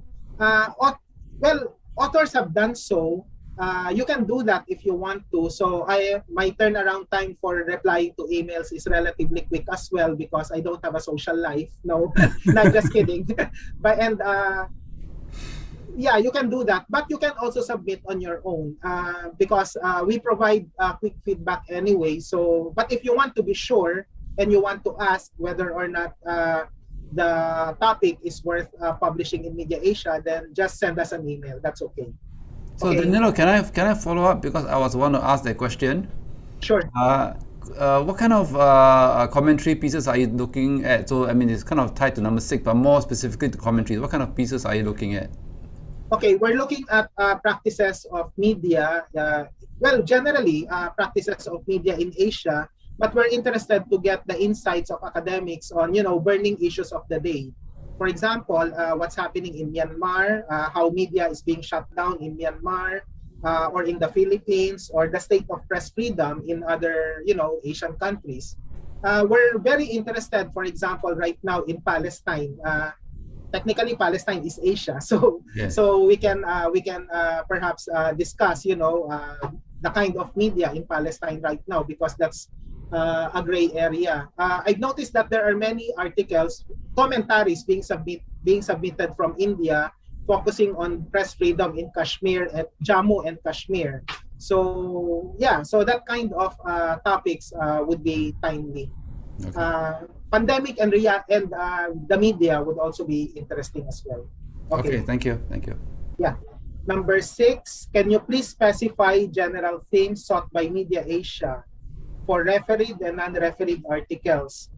Well, in terms of general themes, we've issued 2 calls for papers. One is media and the pandemic, and number 2 is media and the new normal.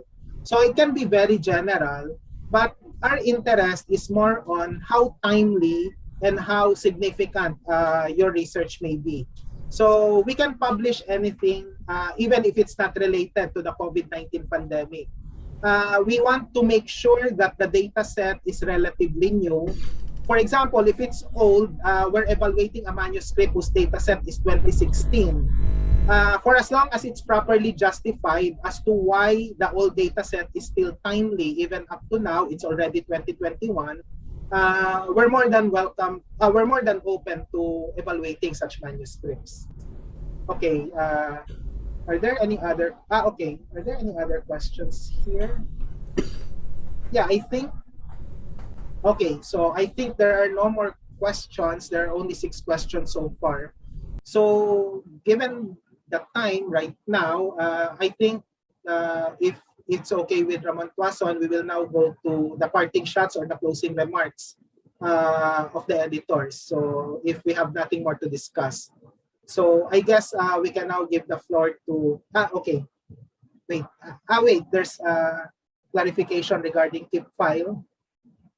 The question on keeping file of comments on feedback was with reference to your slide, which mentioned I was seeking clarification on the same Professor Ang Peng Hwa, but it was subsequently clarified in Professor Arao's presentation. Basically, we have to answer each one of, we have to answer each of the reviewers' comments. Yes. By the way, Dr. Ang Peng Hwa is correct in saying that sometimes there are manuscripts that would get rejected because the author did not provide a file which answers point by point all of the replies. So that's a very important document. So we have to always keep that in mind. Anyway, so yeah, this has been a very, very productive conversation regarding our journals. There's one more. Okay, there's another message. So we'll just wait for the message to come in, for the question to come in. So, okay. Yeah, what is, I think this should be answered by both of us, Peng Hwa. What is the big distinction? Okay. Maybe Dr. Ang Peng Hwa can also comment on this. What is the big distinction between academic writing and journalistic writing? Maybe you have some comments because you also have a journalism background, right? Right. So my friends in journalism say I'm gone already. I cannot write as a journalist anymore, right? Okay. Because I did my army, it's a long story here. I did my army as a journalist for the army magazine. I was actually sent for formal training in the newspaper here, the Straits Times. I went to law school, and law school, one of the professors says each paragraph should be 1 page. I had like sometimes 1 sentence in 1 paragraph. I still do that, and a lot of professors see writing like a journalist. So I think part of it is that it is, I would say, for journalistic writing, in terms of style, it is punchier, briefer, more to the point. So I find I get more to the point. I still get a criticism from academics and reviews and conference papers, even like I write as a journalist. It is clear, whereas they want academic writing. It's a little more convoluted, I feel, in terms of style. I'm not talking about content. I'm talking about style. So a little more convoluted, certainly longer paragraphs and more formal language. Whereas for me, the bottom line is to be clear in writing, and so I feel I'm writing more journalistic. And I don't really think I want to change too much of that. Yeah. Okay, Danilo. Yes. Actually, it's almost the same. journalistic writing is clearer, it's direct to the point, it's shorter in terms of word count. Academic writing, I don't want to generalize academic writing as esoteric writing, because I know of several academics who write clearly and who write lucidly. So I would want to think that clear writing applies to both academic and journalistic writing. Perhaps the only nuance is that academic writing is more particular about references, about citation of sources, whereas in journalistic writing, you have to cite your sources as well, but it should be within the write-up, right? So I think with academic writing, we should disassociate it with esoteric and convoluted writing, because there are academics who do that, but there are academics who write clearly as well. And from my experience in Media Asia, there had been, several academics who wrote refereed articles, and it's as if they're writing like a journalist, but using APA style. So for me, that's very much acceptable, and I think that we should try to strive for clarity in writing. Okay, there are follow-up questions. There's another follow-up question here. This has something to do with review of related literature. When you say literature review needs to be critical, what do you actually mean by that? Finding gaps from previous research and present some of the author's ideas? Is that right? So, Peng Hwa, maybe you can try to repeat what is meant by a critical review. Yeah, so this is where if you are in your area of expertise, you would know. So let me give you the two examples that I cited in my talk. The first one is about Facebook, right? So in the critical review of the literature, what my lead author did was to recognize that the finding based on the benefit was the result of an approach used. I think the study used what we call apprehension, social communication apprehension, the fear of speaking. So using that as a test of benefit. So the idea being that if you fear speaking, then when you go on Facebook, do you feel more comfortable speaking, or do you feel less comfortable speaking? Because communicating, that is, right? Because Facebook allows you to be sort of behind the screen and not really you speaking. And we found that approach, using that tool, that skill, was part of the problem. So how will you know that? It's by digging down, right, drilling and asking the question, is this the correct tool? So example of critical thinking, right? You're questioning the finding by questioning the method used to arrive at the finding, right? So example of critical thinking there. In my case, regarding, does telecoms help development, or the development help telecom? My critical thinking was in questioning, again, the method used to arrive at the finding, right? The method was use economic growth, correlate investment telecom, and correlate economic growth. And actually, it's kind of weird, but if you put two time series correlations, they will correlate. This is one finding from, again, by reading the literature. This kind of time series correlation is found everywhere. It could be rainfall and economic growth. That's how bizarre this is. You will find correlation. So you need some tool to disentangle the correlation, and there are tools right now out there to disentangle it, right? So this is another example of critical thinking of the literature. Don't just accept the finding, but go down and think about it, like, does it really make sense or not? Under what conditions does it not make sense, right? So I just told you example of looking in the rear view mirror, right? So sports drivers in a car would, race would look at it at least every 7 seconds, right? So are there conditions where these do not apply, right? What conditions do they not apply? On the road, does it normal road, does it make sense or not? Or does it make more sense when it's more congested? Does the rule now say that when you are driving where it's a more congested road, you need to look back in the rear view mirror more, right? So this is an example of looking at the literature, the research, that is the previous findings, more critically. Ask, does it make sense? Under what conditions does it not make sense, right? Yeah. And maybe what you can do is uncover those conditions, so that will be part of your research. Okay, Danilo, yeah.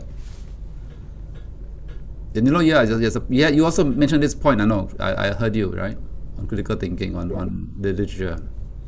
Yes. Okay. Yeah. Thank you, Peng Hwa. So as he mentioned, we need to read a lot. I think I read somewhere that in order to write one sentence in your review of related literature, you have to read at least 4 references. Of course, don't follow that as a rule of thumb, but it's just to stress the importance of condensing everything, making sure that the references, either they agree with each other or they contradict each other. And then if you do a good job in your critical review of related literature, you'll be able to identify research gaps and where your study comes in and how your study contributes to the existing body of knowledge. Right. So yeah. So I guess, do we have any more questions here? I think there are no more questions. Okay. So there are no more questions now. So perhaps, okay, it's already 5:55. Yep.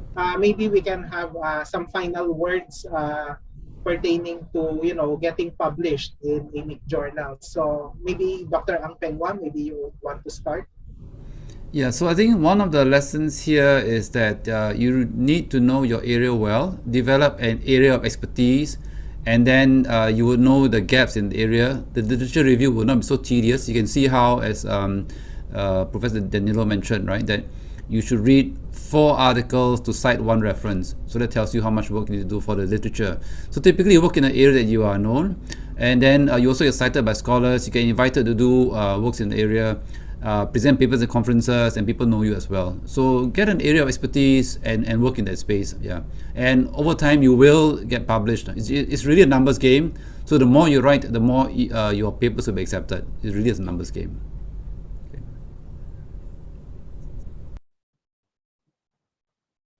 Yeah, okay. Yeah. So on my part, we just want to say for Media Asia, please continue writing. The pandemic has brought about a lot of challenges for researchers and academics, and we hope that you will be able to submit your manuscripts either to AJC or Media Asia, and you can be assured that we will take care of your manuscripts and guide you through the process. The rejection rate may be high for both journals, but that's part of the reality in peer review. So all we can say is please continue researching because the people that need information coming from, science-based and evidence-based inquiry. So I guess that's it. Thank you so much for your attention, and the final words will be provided by the Secretary General of AMIC. So Professor Ramon Tuazon, you now have the floor, sir, for the closing remarks. Thank you, Professor Danny. Thank you, Professor Ang Peng Hwa. I just want to go to the difference between journalistic writing and academic writing. One is problem solving, the other is storytelling, the other is stressful, the other one is enjoyable. Which is which? I leave it to your imagination. It depends, really, it depends. But anyway, we have a pilot project with Thai scholars, with Thai colleagues, and this involves mentoring Thai scholars in writing their journal articles. And I say this is a pilot project, and because if it succeeds, we're thinking of expanding this, offering this as a regular service of AMIC, because we look at this as a possible revenue stream. Of course, we would like to emphasize that this project does not make any assurance that articles which goes through this project will be published by either Media Asia or Asian Journal of Communication. May I invite our colleagues to please, if you are not yet subscribed to AJC and Media Asia, please do subscribe. Please check with your academic institutions, with your organizations, if you're not yet subscribed to both. Please do subscribe. If you need to, please email us. We will help you. We'll make it easy for you to subscribe to both AJC and Media Asia.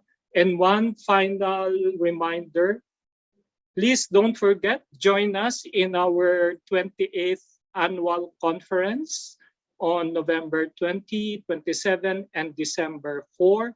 These are half-day virtual forums on the theme of science communication, managing the now and the future. We are going to accepted abstracts will be published online, and we would encourage papers presented during the conference, as mentioned by Dr. Ang Peng Hwa earlier, can also be submitted for review in both AJC and Media Asia.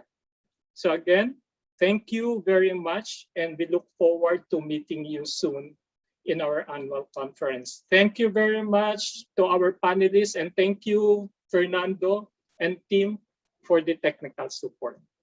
Magandang hapon, maraming salamat po.